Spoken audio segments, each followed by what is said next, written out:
12월 29일 오늘 하나님의 말씀은 에스겔 16장 말씀입니다. 1절로 6절 말씀. 또 여호와의 말씀이 내게 임하여 이르시되 인자야 예루살렘으로 그 가증한 일을 알게 하여 이르기를 주 여호와께서 예루살렘에 관하여 이같이 말씀하시되 네 근본과 난 땅은 가나안이요 네 아버지는 아모리 사람이요 네 어머니는 헷 사람이라. 네가 난 것을 말하건대 네가 날 때에 네 배꼽줄을 자르지 아니하였고 너를 물로 씻어 정결하게 하지 아니하였고 네게 소금을 뿌리지 아니하였고 너를 강보로 싸지도 아니하였나니 아무도 너를 돌보아 이 중에 한 가지라도 네게 행하여 너를 불쌍히 여긴 자가 없었으므로 네가 나던 날에 네 몸이 천하게 여겨져 네가 들에 버려졌느니라. 내가 네 곁으로 지나갈 때 네가 피투성이가 되어 발짓하는 것을 보고 네게 이르기를 너는 피투성이라도 살아있으라. 다시 이르기를 너는 피투성이라도 살아있으라 하고. 본장은 이스라엘을 남편과 아내 관계로 비유하여 신랑의 극진한 사랑을 저버린 신부를 책망하고 있는 거예요.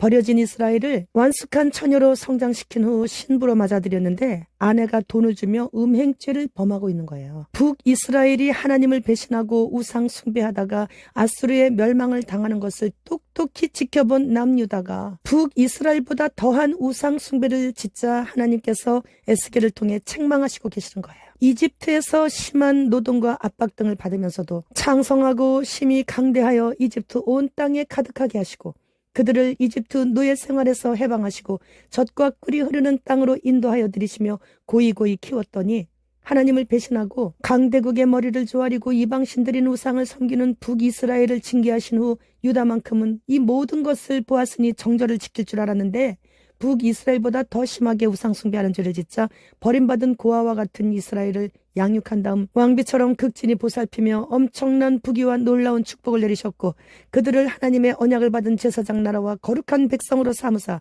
땅에서 온갖 혜택을 누릴 수 있게 해주셨는데 이스라엘은 축복의 근원이신 하나님을 배신했어요. 여기에서 배신 행위를 음란한 짓으로 비유하시는데 이는 유다 백성들이 불신 이방인과 교제하고 그들의 우상을 숭배하는 행위를 가리키고 있습니다. 26절 말씀. 하체가 큰 네 이웃나라 애굽 사람과도 음행하되 심히 음란히 하여 내 진노를 샀도다. 28절 29절 말씀. 네가 음욕이 차지 아니하여 또 아수르 사람과 행음하고 그들과 행음하고도 아직도 부족하게 여겨 장사하는 땅 갈대아에까지 심히 행음하되 아직도 족한 줄을 알지 못하였느니라.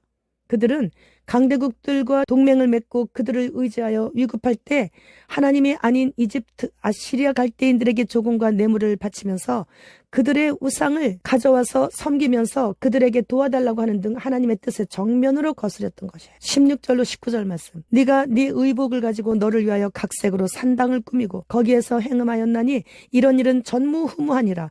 네가 또 내가 준 금, 은 장식품으로 너를 위하여 남자 우상을 만들어 행음하며 또 네 수놓은 옷을 그 우상에게 입히고 나의 기름과 향을 그 앞에 베풀며 또 내가 네게 주어 먹게 한 내 음식물 곧 고운 밀가루와 기름과 꿀을 네가 그 앞에 베풀어 향기를 삼았나니 과연 그렇게 하였느니라. 주 여호와의 말씀이니라. 이렇게 하나님께 받은 옷과 장식품과 식품 등으로 이방 산당을 세웠으며 이교적인 풍습에 따라 아들을 불사르면서까지 우상을 숭배했는데 이것은 하나님 대신 피조물을 신뢰하고 의지하는 행위이므로 에스겔은 음란한 짓으로 비유하며 돌이키라고 책망하며 경고하고 있는 거예요. 우리가 오늘도 사용하고 있는 모든 물품들과 식품들도 다 하나님께로부터 받아서 지금 사용하고 있는 것이거든요.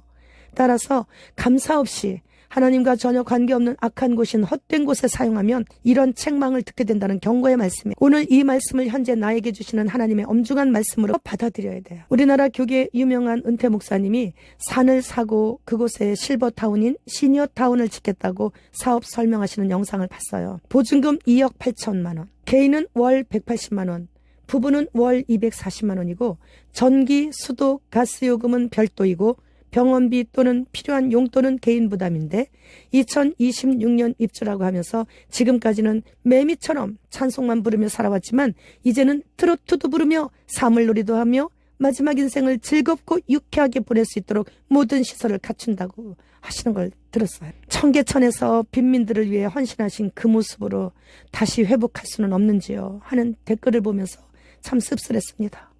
복 받았을 때 주님께 더 잘해야 되는데 땅의 복을 넘치게 주시면 왜 끝에 가서 천국과 지옥으로 갈라지기 바로 직전에 가서 돈 하면서 변질이 되는지 참으로 안타까웠어요. 그래서 기도할 때 저는 늘 나로 부하게도 마시고 가련하게도 마시옵소서 했습니다. 그랬더니 지금까지 평생 65년 동안 10만 원 적금 들어본 적이 없어요. 그러나 항상 일용할 양식으로 인해서 구차해 본 적도 없어요. 그리고 나보다 더 행복한 사람이 있으면 나와보라고 해. 그런 행복 수치는 항상 최고였어요. 바울 사도는 최고로 행복한 사역을 하다가 최고로 부러운 순교로 이 땅을 떠나셨습니다. 돈만 쫓아다니지 않으면 행복해요. 바울 사도가 배설물처럼 버린 것은 돈이에요. 예수님도 나냐 돈이냐 결정해라 이렇게 말씀하셨죠. 대환란의 심판이 시작되는 것을 보는 자는 늦어요. 문이 닫힌 것이에요. 하나님의 보호처에서 보호받다가 천년왕국에 들어가는 아주 소수에 들어가든가 아니면 순교 외에 다른 길은 없어요.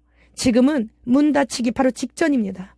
곧 아비규환의 세상이 해가 바뀌면서 잠시 고요하다가 시작될 것이에요. 회개와 찬양, 기도, 전도, 착한 행실이 일상이 되어야 돼요. 그래서 지금은. 그러나 대재앙을 보며 그리고 받고 있는 환난 중이라도 회개하며 부르짖어 기도하면 구원의 길은 열어주셔요. 환난을 보게 되는 그때는 도망갈 시간도 기회도 없기에 오직 예수 그리스도 이름으로 회개해야만 살 길이 열려요. 제가 설교할 때나 나가서 노방전도할 때나 항상 회개하라고 늘 그렇게 외치다 보니까 우리 권사님 한 분이 저에게 전화로 목사님 이제 주님 곧 오시는데 제가 회개할 거 다 했는데 지금 지난날에 무슨 잘못을 했는지 잘 생각이 안 나는 것을 어떻게 해야 되죠? 그냥 그렇게 주님께 말씀드려야 되나요? 생각이 안 난다고? 얼마나 사랑스럽고 이쁜지 완전히 어린아이 같은 그런 영혼인 거예요. 하나님 앞에서는 완전한 어린아이 같은 그런 모습을 제가 본 거예요. 아니 요즘 세상에 이렇게 순수한 영혼이 있단 말인가? 믿어지지가 않을 정도로. 그런데 우리 주 예수님 함께하는 교회 성도들은 다 이래요. 다 가르치면 가르치는 대로 그대로 따라가려고 해요. 성경과 설교와 말씀이 맞나 안 맞나 베레아 교인처럼 상고를 해요. 그리고 맞다 그러면 무조건 아멘입니다. 저는 진짜 행복한 전도자예요. 이제 짧은 평화가 온 후에 바로 연달아 오는 재난을 피할 길은 아무도 없어요. 피할 수 있는 사람은 아무도 없습니다. 그날의 적군은 준비가 다 되었고 교회는 준비가 되어 있지 않는 평안하다 안전하다 할 때이기 때문이에요. 도적같이 오시기 때문이죠. 그러나 주님께서 재림하실 때는 그를 찌른 자들까지 다 봐요. 온 세계가 다 봅니다. 그러나 공중 재림하실 때는 올라가는 당사자도 몰라요. 순식간에 호련이 변화돼서 올라가기 때문에 올라가서 주님 앞에 섰을 때 그때 알게 되는 거죠. 따라서 지금 영육간에 준비되어 있지 않다면 그날을 피할 길이 없다라는 말씀을 강조를 합니다. 회개하셔야 돼요. 회개 외에는 다른 길이 없어요.